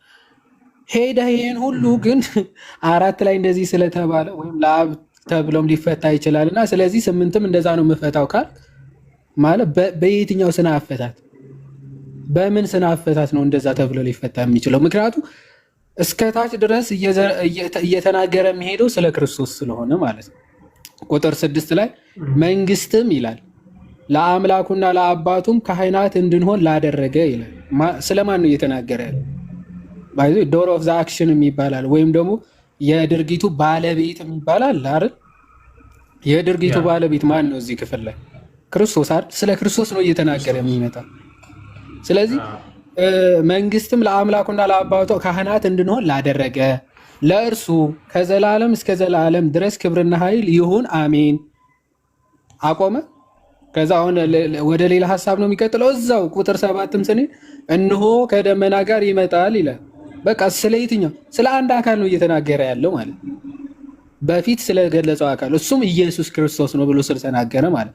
ቀጥሎ እነሆ ከደመና ጋር ይመጣል ዓይንም ሁሉ የወጉትም ያዩታል። አሁን ይሄ ስለማን ነው? ለአብ አድርገህ ትፈተዋለህ። ለአብ አድርገህ ፈተዋ። አይ ዘልዬ ከአራት ዘልዬ 8 ነው መፈታው። እንደዚህ አይነት ስላፈታት የትም ሀገርም ታይቶ አይታወቅም። ባይዘው በአውድ እንኳን በአውድ እንደው ከአባቶች እንተወቆ የአባቶች በጣም ነፍ ማስረጃ ማሳየት ይቻላል። አባቶችን ተውና ዝም ብለህ አውዱን ተከትለን እንፍታ ከተባለ 4 5 6 7 ስለ ክርስቶስ እየተናገረ መጥቶ 8 ላይ በዛው ሀሳብ ቀጥሎ አይ እዚህ ጋር ለአብ ነው ብዬ የምፈታው ካል ከአንተ የትኛው ፈቺ ነህ? ባይዘው ይሄንን ከሆነ ልጅ ጋር ተወያይቷል። ባይዘው ከሆነ ልጅ ጋር ተወያይቶ ማለት አውዳዊ ፍቺ ይዘህ ነው ወይስ ከአባቶች በየትኛው አፈታት ነው እንደዚህ የፈታው ሲባል እኔ በራሴ እንደዛ መፍታት እችላለሁ ብሎ ነው የመለሰው። ይሄ ሰውዬ ራሱ እና መዋረድ የማይሰለቸው ሰው ቢኖር ደግሞ አያፍርም፣ ደግሞ ይጠቅሰዋል ይህን ክፍል። አንዴ እኮ ተዋረድክ በሆነ ወንድማችን ማለት ነው ደግመ በአይም ትጨመቃለህ። እኔ መጨመቅ የማይሰለችህ ኤኒዌይስ ቁጥር 7 ምን አለ? እነሆ ከደመና ጋር ይመጣል፣ ዓይንም ሁሉ የወጉትም ያዩታል፣ የምድርም ወገኖች ሁሉ ስለ እርሱ ዋይ ዋይ ይላሉ። አዎን አሜን አለ። አሁንም ስለ ክርስቶስ ነው የወጉትም ያዩታል የተባለው አይደል? አሁንም ቀጠል 8 ላይ ያለውና የነበረው የሚመጣው ሁሉን የሚገዛ ጌታ አምላክ ያ የሚመጣ ከደመና ጋር ይመጣል የተባለው እኮ ነው። ምን ይላቸዋል? ከዛ መጥቶ ያለውና የነበረው የሚመጣው ሁሉን የሚገዛ ጌታ አምላክ አልፋና ኦሜጋ እኔ ነኝ ይላል። ማን ነው የሚለው? ቁጥር 7 ላይ ነው ከደመና ጋር ይመጣል የተባለው ነው። ዓይንም ሁሉ የወጉትም ያዩታል የተባለው ነው። የምድርም ነገስታት ስለ እርሱ ዋይ ዋይ ይላሉ። አዎን አሜን ስለተባለው አካል ነው። ያ ደግሞ ማን ነው? ክርስቶስ ነው። ክርስቶስ በቃ ክርስቶስ ነው። አሁን አውዱ ወደዚህም ወደዚያም አያስብልም። አንድ ሁለተኛ ደግሞ አባቶች ቅዱስ አትናቴዎስ ይህንን ክፍል በቃ ለክርስቶስ ነው ብሎ ነው የሚፈታ። አትናቴዎስ፣ አውግስቲን በቃ ለክርስቶስ ነው ብሎ ነው የሚፈታ። እንዴ አብ አልፋና ኦሜጋ ያለ የሚኖር ተብሎ ተገልጿል ይልና እንደውም አትናቴዎስ ወልድም ደግሞ ከአብ ጋር የተካከለ በመለኮት አንድ መሆኑን ሲያሳይ ይሄን ክፍል ነው የሚጠቅሰው። በመለኮት አንድ እንደሆነ ከጥንትም ከዘላለም እንደነበረ ሲጠቅስ አትናቴዎስ ይህንን ክፍል ነው። ራእይ 1:8 ያው ክርስቶስ ያለ የነበረ የሚመጣ ሁሉን የሚገዛ ተብሏል ብሎ ነው የሚጠቅሰው። እና እንደው መጨመቅ የማይሰለቸው ኤአይም እንደዚህ ኤአይ እንኳን ወደፊት ወደ ግራ ወደ ቀኝ ወደ ኋላ ነው እንዲህ ያጣፋ ማለት ነው። ከዛ መጨረሻ ምን ቢል ጥሩ ተወዝጋው ይሄ ራሱ ቀባጣሪ ነው እና እንዲያምንልህ በዚህ ሎጂክ እንዲያምን ነበር የጠበቅከው። ሎጂክ እና አክቹዋሊ አሁን ጃሚኒን ከፍተን በሎጂክ እንዴት መስፈርት ራሱ ይሞላል? አረ በጣም ደካማ እኮ ነው። አሁን ማለት በየትኛው መስፈርት ነው ለአብ ብቻ ነው ብለህ የፈታው ይባላል? ቁጥር 4 ለአብ ስለሆነ ቁጥር 4 ለአብ እሺ እኔም ተስማምቻለሁ አለ። ቁጥር 8 ግን ሄደህ ለአብ ብቻ ነው ብለህ እንድትፈታ በምን አይነት ኤቪደንስ ነው ቁጥር 8 ላይ ራሱ እንደዛ የፈታው ምናምን ብለው ጠየቀው። አላሶራ ብሎት ነው እንጂ ኤአይን ዮሐዴ አንተ እንደተናገርከው ከአባቶች የጠቀሳለ ብሎ ሊያወራ ነበር ራሱ ጀሚኒው እንዴ አፋፋ አለው እኮ ጀሚኒ ራሱ አስቸገረው። በጣም አስቸጋሪ ነው ሊለው ራሱ ጀሚኒ ራሱ ትንሽ ነበር የቀረው። ስልክ ይዛል ሌላ ዮሐዴ አውርድና እስቲ አሁን ራሱ እስልምና ላይ ያለው በደንብ እናሳያቸው ነበር። ቀደም የሆነ እንትኖች ባይዘወይ አሁን የመሐመድ ነው የሚፈልገው የመሐመድ እናንተና እሱ ነገር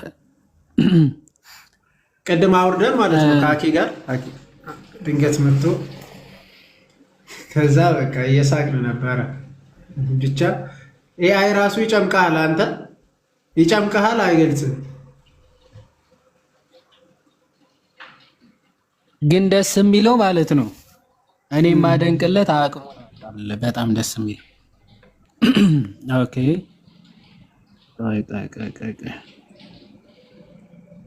አረ ሰውመቴ መቼ ገጥሞ ደረሰ። አንድ ሰው እንዴት ነበረ እንትን የሚስተካከለው? ክፈት ምንድን ወደ አማርኛ ማረግ ዝም ብለህ በአማርኛ ጠይቀው። በአማርኛ ጠይቀው። አንተ አማርኛ ጥያቄ መጠየቅ ነው ያለብህ። ኪፈክ እንዳትለው ወደ አረበኛ ማይኩን ነው ፕረስ ማረገው። አዎ ማይክ ክፈትና እንትን ከማይኩ አጠገብ አለች የሆነ እንትን እስቲ አንዴ ልክፈት። ኦኬ እንትን ነው። እስከዛ ሰላም በሉን ኢዮብና ብሩክ። እሺ በፒሲ ነው ያለ ያዴ ስልክ ነው ፒሲ ነው ወይ ስልክ ነው? ፒሲ አይሰራም። ስልክ ነው? አይ ፒሲ አይደለም ታብሌት ታብ ነው። እሺ እስቲ ወደዚህ አስጠጋ እስቲ። እንትን የለውም የሆነች እንትን ይኸውና እኮ ማይክ እስቲ ማይኩን በማይክ አይደለም እስቲ ነካ ግን በማይክ አይመስለኝም። ሌላ አለ ማለት ኮንቨርሴሽን እንድታደርግ ካጠገቡ የሚያስቀምጥ አንድሮይድ ከሆነ እንደዛ ነው የሚያስቀምጠው። እስቲ ግን ለማንኛውም ነካ ነገር የለም በማይክ ሞክረው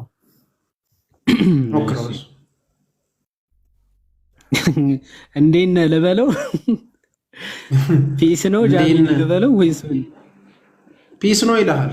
እሺ የኛው አይሰራም እያለች መጀመሪያ ስለ ኦኬ ይሄ አይሰራም ይሄ ኑ እሺ መጣቁ ሰዎች እሺ ግቡ። ቆይ ኢዮባ ኦር ብሩኬ እንኳን ደህና መጣችሁ። ሰላም በሉንና መኩ አንተሽ ሁላችሁንም ሰላም ብያለሁ። ከታችም ያላችሁ ሁላችሁንም ሰላም ለእናንተ። እግዚአብሔር ይመስገን። እንኳን ደህና መጣ። ሰላም እንኳን ደህና መጣ። እንዴት አላችሁ? ዲያቆን ዮሐዴ አንትሽ ሰላም ለእናንተ የሆነ ወንድም ኢዮብ ሰላም ብያለሁላችሁ። ኢዮብ ካለ ይክፈት፣ ከቻልክ ኢዮብ ክፈት። አንተ ያንተ የሚሰራ ከሆነ ሌላ ስልክ የለኝም፣ እንትን ኮምፒውተር ነው የኔ ደግሞ።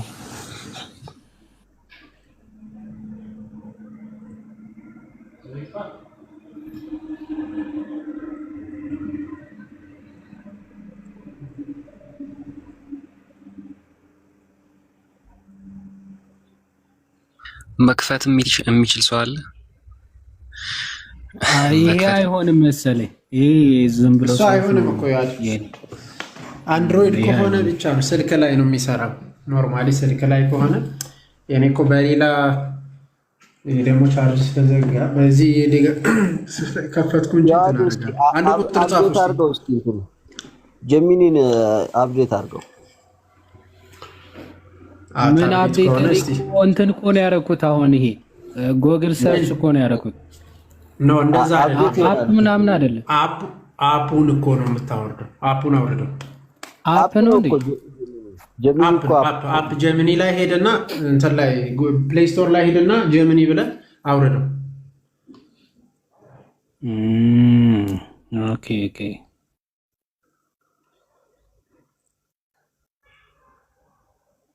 አረ ጀሚኒ በጣም ከመሰልጠኑ የተነሳ ወሂድ ማን ነው ሲል ወላቃ ነው አለ።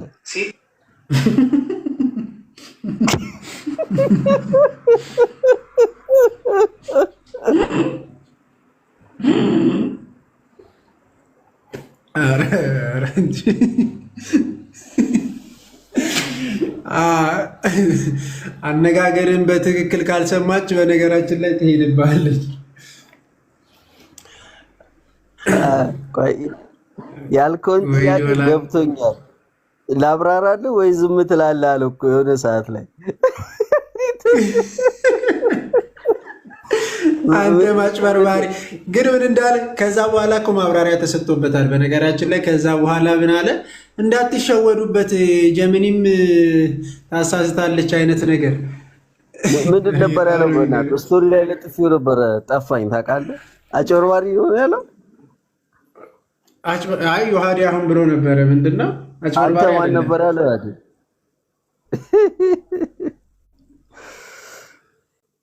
ማን ነበር?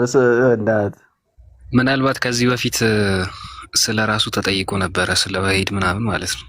በኤአይ የተሰራ ቪዲዮ ነበርና ስለ ወሂድ አቃቢነት ምናምን ነገር በጣም ዘርዝሮ ነበረ። ጀስት ጽሁፍ ተሰጥቶት ማለት ነው። ኤአይ እንደዛ ይሰራል። አይ ቲንክ እንደዛ መስሎት ነበር ጥያቄው ሲጠይቀው፣ ወይ እንደዛ መስሎት እንደሱ አይነት አስተሳሰብ የሚያንጸባርቅለት መስሎት ነበረ። ምን ያክል መልሶ እንደሆነ እንደው በአደባባይ መዋረድ። በነገራችን ላይ በቀልድ አታልፎ ከአንድ ደንበኛ ክርስቲያን አፖሎጂስት ጋር የነበረ ክርክር ነው እንጂ የሚመስለው ከኤአይ ጋር ይመስለው። የት ያፈናፍ ነው ስግጥ ብሎ የሐዋርያት ስራ ላይ መንፈስ ቅዱስ ይላል ምን ታመጣለህ አለው። እሱ ነገር ደጋገመለት። በጣም ደጋገመ። ፖዝ አድርገው አንዴ። አንተ ዘባርቄ ነህ፣ ዘባርቄ ነህ። ለነገሩ አላምንም ምን እንደ ዘባርቄ ሳቋ እኮ ነው የሚገርመኝ። ዘባርቄ መቼም እንደዚህ እንደሆነ ቢያውቅ ኖሮ መቼም አያደርጉትም። እንደዚህ አይነት ነገር መቼም ቢሆን ሊሳሳቱ አይችሉም። ማለት እንደነሱ አይነት አስተሳሰብ ይናገራል ብለው ስላሰቡ ነው እንጂ እንደዚህ አይነት ነገር እንደሚናገር ቢያውቁ ኖሮ መቼም አያደርጉትም። መቼም ባይዘዌ ኢዮባ ከሶስተኛ ክፍል አቋርጦ ልክ ኡስታዝ ስትሆን እንደዚህ ነው የምትሆነው። በቃ ሌላ ከዚህ ውጭ ምን ልትሆን ትችላለህ? እኔ የምፈልገው ያወራልኛል ብሎ ገባ። ደህና አድርጎ አጠናግሮ ምርጥ አፖሎጂስት አገኘ። ራሱ ኤአይ ለጥፎ ጣለው። በቃ ሰውየው ደነገጠ። ከዛም ዘባርቄ ከማለት ውጭ ምን ይላል? ያለው አማራጭ እሱ ነበረ። ግን አሁን ዲቤተር ነኝ ብሎ ነው የሚያስበው አይ ቲንክ። እና እንደዚህ አይነት ሰዎች አሁን ዲቤት ብጠራቸው መቼም ነው የማይገጥሙት። ማለት የመጽሐፍ ቅዱስ አፈታቱ በራሱ በቁርአኑ ሲስተም ምናምን ስለሚሄድ ከሰዎች ጋር አሁን ከክርስቲያኖች ጋር እንደዚህ ማውራት ምናምን አይፈልግም። ክርስቲያኖች ቢያንስ ኮመንተሪ ምናምን ስለሚጠቅሱ እሱ ደግሞ ያንን የማድረግ ፍላጎቱን ብቻ ሳይሆን ያንን የማድረግ አቅምም ያለው ሰው አይደለም። ምናልባት ቃላትን በማሰማመር ምናምን ነገር ሊያወራ ይችላል እዚህ ማህበራዊ ሚዲያ ላይ እንጂ ወይ ሙስሊሞቹ ስለሚያደምጡት ከዛ አንጻር ሊሆን ይችላል እንጂ አቃቢ ነኝ ካለ እስልምናን ዲፌንድ የማድረግ ሞራሉ ቢኖረው ኖሮ ክርስትናን አውቃለሁ ብሎ አጥንቻለሁ ብሎ የሚያቅሰው ቢያንስ አንድ ዲቤት ራሱ ሊኖረው ይገባል። እሱ ግን ያው እዛ የሆነ ላይቭ ላይ የሆነ ገስት ላይ ይገባል፣ አውርቶ ይወጣል። በንግግሮቹ መሀል ግን አንድም ኮሜንተሪ አይጠቀምም። እያንዳንዱ ላይቭን ራሱ ብትከታተሉ ማለት ነው የራሱን ነው የሚፈታው፣ የራሱን ሀሳብ ያስቀምጣል፣ አለቀ። ስለዚህ እሱ ክርስትናን እየሞገተ አይደለም፣ ምናልባት ራሱን በራሱ እየሞገተ እንጂ ጀስት ሰንበዲ መጽሐፍ ቅዱስ አንብቦ እንደፈለገ አድርጎ እንደሚረዳው ሁሉ ይሄ ግለሰብም እያደረገ ያለው የራሱ ኢማጂኔሽን ነው እየሞገተ ያለው በአጭሩ እንጂ የክርስቲያኖች እምነት አቃቢ እንደመሆኑ መጠን የአቃቢ ስራ እየሰራ ሳይሆን ማንም አንድ ሰነፍ ተማሪ እንደሚያደርገው አይነት አስተሳሰብ ያለው ሰው ነው። ግን እውቁ ነው ይመስል ይሆን አዋቂ ይመስላል። ኤኒዌይስ ቦታ የማይሰጠው ሰው ነው። እንደዚህ ምናልባት ሙስሊሞች ሊያሞጋግሱት ይችላል እንጂ በክርስቲያኖች ዘንድ ምንም ቦታ የሌለው ሰው እንደሆነ አያውቅም። እና አንድ ኮመንታሪ የማይጠቅስ ሰው ዝም ብሎ ኬጂ ላይ ኤ ቢ ያሉ የሚጮውን እንደዛ ህፃናት ነው የሚጮ ሊታይ የሚገባውም እንደዛ ነው። አዎ ወይ ይሆን? አይ ምናልባት ማኩ ቪዲዮን እንየውና ዮሐንስ እስኪመለስ ድረስ በዛው አይ ቲንክ ቅድምም ዮሐንስ አንስቶታል። ዮሐንስ ራእይን አንስቶ እንግዲህ ከራሳቸው ሙግት የምንረዳው የኢየሱስ ክርስቶስን አምላክነት ከራሳቸው የምንረዳው ምንድነው? ሲሞግትበት የነበረው መስፈርት ምንድነው? ቁጥር 8 ላይ የተጠቀሰው አልፋና ኦሜጋ የሚለው ለአምላክ የሚገባ ስለሆነ ለዛ ነው እኮ ለአብ ነው ብለው የሚከራከሩት አይደለም። ግን እዛው ምዕራፍ ላይ ቁጥር 17 እና 18 ላይ ካያችሁት እንደው የላይኛውን እንኳን ከቁጥር 4 መሰረት አልፋና ኦሜጋ የሚለው ለአብ ቢሰጥ እንኳን እዛው ዮሐንስ ራእይ ምዕራፍ 1 ቁጥር 17 እና 18 ስንመለከተው ምን ብሎ ያስቀምጣል? ባየሁትም ጊዜ እንደ ሞተ ሰው ሆኜ ከእግሩ በታች ወደቅሁ፣ ቀኝ እጁንም ጫነብኝ፣ እንዲሁም አለኝ አትፍራ፣ ፊተኛውና መጨረሻው ሕያውም እኔ ነኝ አለ። ፊተኛውና መጨረሻው እኔ ነኝ። ኦኬ፣ ሕያውም እኔ ነኝ አለ። ቁጥር 18 ላይ ሲያስቀምጥ ሞቼም ነበርሁ አለ። ሞቼም ነበርኩ፣ እነሆ ከዘላለም እስከ ዘላለም ድረስ ሕያው ነኝ፣ የሞትና የሲኦል መክፈቻ አለኝ ብሎ ይናገራል። ሙሉ አውዱን ስናነብ ምን ያህል ክርስቶስን እየገለጸ እንደሆነ ግልጽ ነው በማያሻማ መልኩ። አንደኛው ግን ልንይዝ የሚገባው ነገር ከነሱ ነገር ቁጥር 8 ላይ አልፋና ኦሜጋ የሚለው ያለውና የነበረው የሚመጣው ሁሉን የሚገዛ ጌታ አምላክ አልፋና ኦሜጋ ነኝ የሚለው ለአምላክ የተገባ ነው። የሚገዛ ጌታ አምላክ የሚለው አልፋና ኦሜጋ የተባለው ለአብ ነው። ይሄ ለአምላክ ነው ለአብ ነው ብለው ነው የሚከራከሩት። አልፋና ኦሜጋ አምላክ ሲመለክ እንግዲህ እዛው ኤአይ ዲቤት ሲያደርገው ለምሳሌ ራእይ 5ን ጠቅሶለታል። በፍጥረታት ሁሉ የሚመለክ እንደሆነ መጽሐፍ ቅዱስ ይናገራል ብሎ ራእይ 5ን ጠቅሶለታል። ኤአይ ማለት ነው ራሱ። ኦኬ ሶ ዮሐንስ ራእይ ላይ ቆሞ ክርስቶስ የሚመለክ አይደለም ብሎ ለመከራከር አላውቅም። እንግዲህ ምንም የሚያስኬድም አይደለም። ግን ደግሞ ቪዲዮን እንመልከተው። ሌላው ደግሞ የሐዋርያት ሥራ ላይ በጣም እጅግ የገረመና እሱ ብቻ አይደለም ተከታዮች ራሳቸው ዝም ብሎ የሚነዱ እንደሆነ ማየት እንችላለን። ዝም ብሎ የሚነዱ ኦኬ፣ ቪዲዮን እንመልከተው። እኛን የሐዋርያት ሥራ ማለት ነው የሚል ቃል አለ ወይ? መንፈስ ቅዱስ እግዚአብሔር ነው የሚል ቃል አለ። ሐዋርያት ሥራ ምዕራፍ 5 ቁጥር 3 ላይ ጴጥሮስም አናንያ ሆይ መንፈስ ቅዱስን ስለምን ትዋሻለህ? ከመሬቱም ድርሻ ስለምን ትሰርቃለህ? ብሎታል። ይህ ጥቅስ መንፈስ ቅዱስን እንደ እግዚአብሔር በማለት መለኮታዊነቱን ያሳያል። ይህንን ጥቅስ በተመለከተ ምን ማለት ይፈልጋሉ? እግዚአብሔር መንፈስ ቅዱስ የሚል የታለ? አንደኛ። ሁለተኛ ነገር ደግሞ መንፈስ ቅዱስን ማታለል እግዚአብሔር እንደማታለል ነው እንጂ የሚቆጠረው መንፈስ ቅዱስ እግዚአብሔር ነው የሚል በኃይለ ቃል ታሳየኝ ጥቅሱ ላይ። እግዚአብሔር መንፈስ ቅዱስ የሚለው ቃል በሐዋርያት ሥራ ምዕራፍ 5 ቁጥር 3 ላይ ተጠቅሷል። ሁለተኛው ጥያቄ ምንድን ነበረ? ማብራራት ትችላለህ? እግዚአብሔር መንፈስ ቅዱስ የሚለው ጥቅስ የታለ? መጀመሪያ እግዚአብሔር መንፈስ ቅዱስ የሚለው ቃል በሐዋርያት ሥራ ምዕራፍ 5 ቁጥር 3 ላይ ይገኛል። ጥቅሱ እንዴት ነው? እሺ አንብበው። አናንያ ሆይ መንፈስ ቅዱስን ስለምን ትዋሻለህ? ከመሬቱም ድርሻ ስለምን ትሰርቃለህ? ይህ ጥቅስ መንፈስ ቅዱስን እንደ እግዚአብሔር በማለት እንደ እግዚአብሔር ማለትና እግዚአብሔር ማለት አንድ ነው ካሉ መለኮታዊነቱን ያሳያል። ይህንን እንደ እግዚአብሔር ማለትና እግዚአብሔር ማለት አንድ ነው። እንደ እግዚአብሔር ማለትና እግዚአብሔር ማለት አንድ ነው ወይ? እንደ እግዚአብሔር ማለትና እግዚአብሔር ማለት አንድ ነው ወይ? እንደ እግዚአብሔር እና እግዚአብሔር የሚሉት ቃላት የተለያዩ ትርጉሞች አላቸው። እግዚአብሔር የፍጥረታት ሁሉ አፈጣሪ እና ገዢ ሆነውን ብቸኛ አምላክ ያመለክታል። እንደ እግዚአብሔር ከአምላክ ጋር መመሳሰልን ወይም ከእርሱ ጋር መወዳደርን ያመለክታል። ይህ በመጽሐፍ እዚህ ጋር ልብ ብላችሁ ስሙት እንዳልደግሞ። እንግዲህ እግዚአብሔር የሚለውና እንደ እግዚአብሔር የሚለው አንድ ነው ወይ ብሎ ሲናገር ልክ ኤአዩ ለያይቱ እንዳስቀመጠው አይነት ነገር ሰማና ተመልከቱ፣ አያችሁ ይላል። ከታች ምን ብለው ያስቀምጣሉ? ቡም ይላሉ። ኦኬ ቡም ይላሉ። አሁን ኤአይ የሚለውን በደንብ አድርጋችሁ ስሙት እዚህ ጋር ማለት ነው። እነሱ ቡም እያሉ ነው። አምላክ ጋር መመሳሰልን ወይም ከእርሱ ጋር መወዳደርን ያመለክታል። ይህ በመጽሐፍ ቅዱስ አደገኛ እና የተከለከለ ነገር ተደርጎ ይታያል። ሁለቱ ቃላት በተለያዩ መንገዶች ጥቅም ላይ ሲውሉ ልዩነታቸውን መረዳት ጠቃሚ ነው። ስለ እግዚአብሔርና እግዚአብሔር መካከል ያላቸው ልዩነት የበለጠ ማወቅ ትፈልጋለህ? ፖዝ አድርገው እንዴ አንተ ዘባርቄ ነህ። አሁን ሀሳቡን አልተረዱትም። በቃ ሐዋርያት እንዴት አድርጎ እያብራራላቸው እንደሆነ አልተረዱትም። ኦኬ አደገኛና የተከለከለ ነገር ነው ብሎ ሲያስቀምጥ ተራ የሆነ ቃል አይደለም። ልክ ከእግዚአብሔር አብ ጋር ተመሳሳይ ባህሪ ላይ እኩል መሆኑን መንፈስ ቅዱስ በሚገልጽ መልኩ ነው። የሐዋርያት ሥራ ላይ መንፈስ ቅዱስን አምላክ ብሎ እንደሚገልጸው ምንም የማንደራደርበት ነገር እንደሆነ ኤአዩ ራሱ እያስረዳው ነው ያለው። ግን ላይክ እነሱ እንደተረዱት አይነት ከታችም ቡም ብሎ ይጽፋሉ።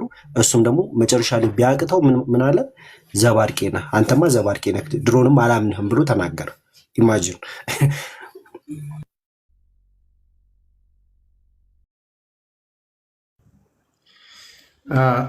ቃሎት ያሰማልን። ዮባ ጋር እምቢ አለሽ?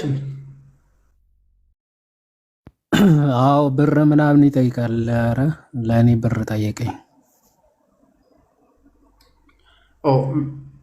ያዝከው ምንድን ነው? አንድሮይድ ነው ወይስ እንትን ነው? አንድሮይድ ነበረ፣ ግን አፑን አውርጄ ከዛ የሆነ አንድ ጥያቄ ምናምን ጠየቁት። ከዛ መለሰና ከዛ ድጋሚ እንትን ስለው ለካ ምንድን ነው መሞከሪያ ነበረ የሰጠኝ። ከዛ ወይ ወርሃዊ ወይ አመታዊ ክፈል ምናምን ሲል እውነት በጣም ትቀልዳለህ። ፕሌይ ስቶር ላይ ለምን አንተ አትጠይቀኝም አልኩት። እኔ ከምጠይቅህ ፕሌይ ስቶር ላይ ያውርደ ምናምን። አዎ እንደዛ አለ። እሺ አንቲ ሻይቲንግ አግኝቶታል መሰለኝ። እስኪ እናንተ ጠይቁት ምናምን ሲል ነበርና እኔስ ትንሽ ጠብቀኝ፣ ኔትወርክ ላስተካክል። ዘባርቄ እና የእስልምናን ስትጠይቀው ደግሞ በጣም ብዙ ነገር ይዘረዝራል። እና እንዲያውም አሁን እስቲ ከሰራለት እናያለን። የእስልምናን እስቲ አባቶች የሞገቱት አለ፣ እስልምና ላይ የጻፉት ነገር አለ። ሙግት ነበረ በአባቶች ደረጃ ማለት ነው። አልነበረም በነገራችን ላይ። እና እስልምና ስለሌለ ይላል ቃል በቃል እስልምና ስለሌለ ምን ላይ ይጻፉ? ኦልሬዲ የለም። እና የጻፈው አንድ አባት ነው ማለት ከዘመናት በኋላ ከጆን ደማስከስ ነው ብሎ ነው የሚያስቀምጠው። ጆን ደማስከስ ነው የጻፈባቸው። እሱም ከተነሱ በኋላ መሐመድ ከመጣ በኋላ። ከመሐመድ በፊት ግን ስላልነበረ እስልምና ላይ ሪፊዩት ያደረገ የለማ። የምን መናፍቅ ብሎ ይጽፉበት ስለሌለ ማለት ነው። እምነቱ ራሱ ከጅምሮ ስለሌለ እና ወደፊት እንትን የሚለውን ደግሞ ያስቀምጣል። ጀስት ወደፊት እንዳለ ከመሐመድ በኋላ እንደተነሳ ምናምን። እስቲ ጀመኒ እንግዲህ አሁን እነሱ ራሳቸው የመጡበት ወይ እናሳያቸዋለን። የእነሱን ቤተ እምነት ደግሞ የእኛን አሁን ብትጠይቁት ምን ብሎ እንደሚመልስላችሁ በስማ ኢቭን ፕሮቴስታንቶችንም በደንብ ነው የሚመታው በግልጽ ማለት ነው። እኔ አንዳንዴ አክቹዋሊ ከሌላም አይደለም ያሉትን ማለት መረጃውን እንዴት ያመጣል መሰላችሁ? በጉግል ላይ የተጻፉት ጽሁፎችን በሙሉ ያንን ፈልጎ ነው ከዛ ውስጥ ነው አውጥቶ የሚነግረን።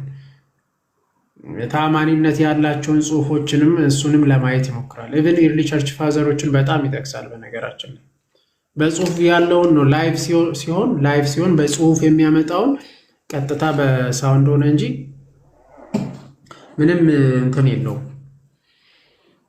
እና ምንድነው በዚህ አጋጣሚ ራስን በራስ ማለት በእንደዚህ አይነት ልክ መጋፈጥ ለምን መጣ ነው እንጂ አሁን ኦንላይን መዋረድ እያዩ እንዴት አምጥቶ ኦንላይን ይዋረዳል? ማለት ቢያንስ ቀድሞ ማየት አልነበረበትም?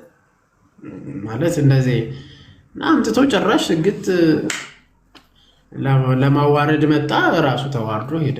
ኢየሱስ ክርስቶስ አምላክነትን ተቀብሎ ወረደ። በቃ ማለት አጭበርባሪ አላት ማለት ነው። ይሄ አይነት ከሰው አንጻር ለሱ በነገራችን ላይ የድቤት ጥሪ ያላረገለት ሰው የለም። በጣም ብዙ ሰው አድርጎለታል። ከአኪ ጀምሮ ከዮሐድ እፎይ፣ ሌላ በጣም ብዙ ልጆች አድርጎለታል። ማማይ እስልምና ላይ የሚሰራ ሁሉ ያደረገለት ይመስለኛል፣ እነ ቃሌም ጭምር። የአንዳቸውንም አልተቀበለም። አኪን አፉን አጣሞ ይናገራል ምናምን አለ። ኤአይ ጋር ግን ሲሄድ ጠፍጥፎ አባረረዋል። ኤአይ ጋር ሲደርስ ኤአይ ራሷ እንካ ይሄን እንካ ያለች ምንም ማድረግ አልቻለም። አንተ አጭበርባሪ አለው ኤአይን። መጨረሻ ስድብ ሆነ ማለት ነው። እና በጣም ውርደት፣ እንደዚህ አይነት ውርደት አድስት ነው። እና ግን ለማንኛውም እስልምና ውስጥ ያላችሁ በተለይ ከዚህ መማር ይጠበቅባችኋል። ቢያንስ ስለምታዩ ማለት ነው። ይህንን አይታችሁ ምን ያህል የተሄደበት እምነቱን ራሱ ዲፌንድ ማድረግ ስለማይችል ማለት ነው። እምነቱን ዲፌንድ ማድረግ አይችልም እና ያሳዝናል። እናንተ እሺ የወረደ ነው።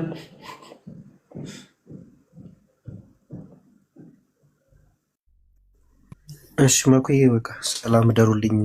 አመሰግናለሁ። እሺ ፓፓ ሰላም ነው።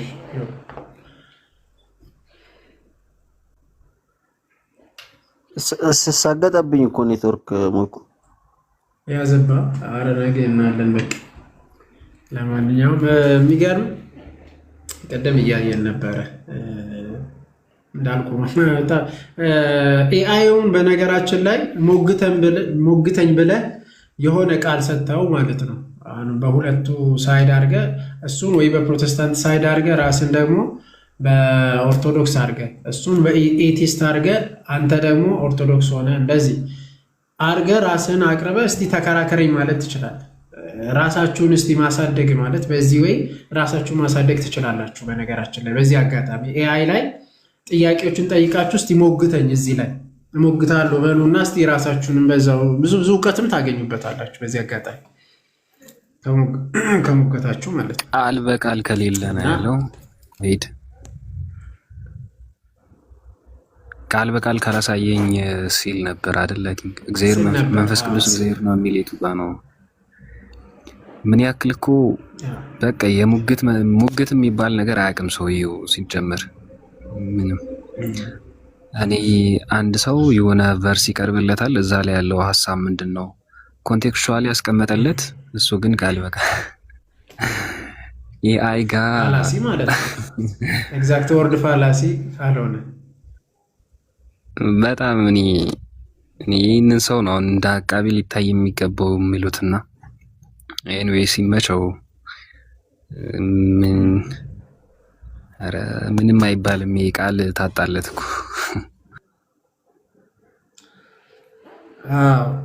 እስቲ ከታች ኤአይ ከማንም ጋር አይወግንም ማለት ለማንም አይወግንም። በነገራችን ላይ ኤአይ በጣም ራሽናል ለመሆን እኔ በጣም ይገርመኛል። እንዲያውም መሀል ላይ ያርጉት ነው እንትን የሚያደርገው። አይ የራስን መምራት ትችላለህ እንዲህ ናቸው ብትል ራሱ አይ እንዲህ ነው ግን ራስ መምራት ትችላለህ ብሎ ነው የኦፖርቹኒቲ የሚሰጥ። ግን አንተ አውቀህ ሆን ብለህ ግን ሰጥተኸው እስቲ አድርግ እንደዚህ አድርገህ ተከራከረኝ ካለከው ይከራከራል። በነገራችን ራሱን በሌላ አንግል አድርገህ አንተ ነግረኸው ማለት ነው እና አቅምህንም ልታሳድግበት ትችላለህ። ኦርቶ ክርስቶስ አቡሻ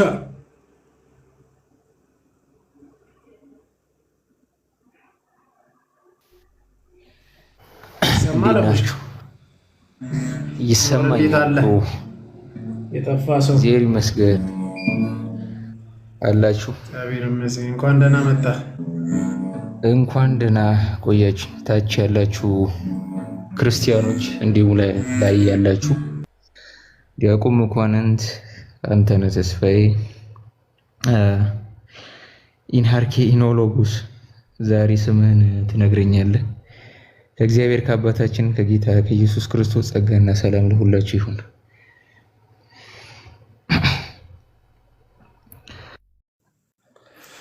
አሚን። እንኳን ደህና መጣብሻል። ሸዋዲ እየወጣን ነበረ። ሌላ ስልክ ይዛል እንዴ? እንትን አልወርድ አለ ጀሚኒ ለማውረድ እንትን ብለን ኔትወርክ ስግጥ አለና እምቢ አላለንም እና ነገ ምናምን እንትን እንላለን። በቃ እናሳያለን። ስም ነገ በሰፊው እንሄድበታለን። ያ ርዕስም ምናምን አይሻልም? ማታ ላይ ሰተና በስተክክል እያንዳንዱ በዛው አጋጣሚ ማለት ለሌሎቹ ጥያቄ ያላቸው ከሙስሊምም ይሁን ከእንትን በክርስቶስ አምላክነት ላይ አስገብተን እንጠይቃቸዋለን። በዛ አጋጣሚ ማለት ነው። የአይንም አድርገን መጽሐፍ ቅዱስ ያለው የእኛ ልጆች ጥያቄ ያላቸው አስገብተን እንጠይቃቸዋለን። አስገብተን እንጠይቃቸዋለን አይደለም ጥያቄ ያላቸውን አስገብተን ጠይቃቸዋለን አልኩ። እኔ ራሴ እኔ እኮ ያልክ ነው አልኩኝ መልስ እንሰጣቸዋለን ለማለት ነው። እና ሌሎችን ግን ጥያቄ ያላቸውን ደግሞ መልስ ሰጠን ከዛኛ ደግሞ እንጠይቃቸዋለን ከሌላ ቤተ እምነት የሚገቡትንም ማለት ነው።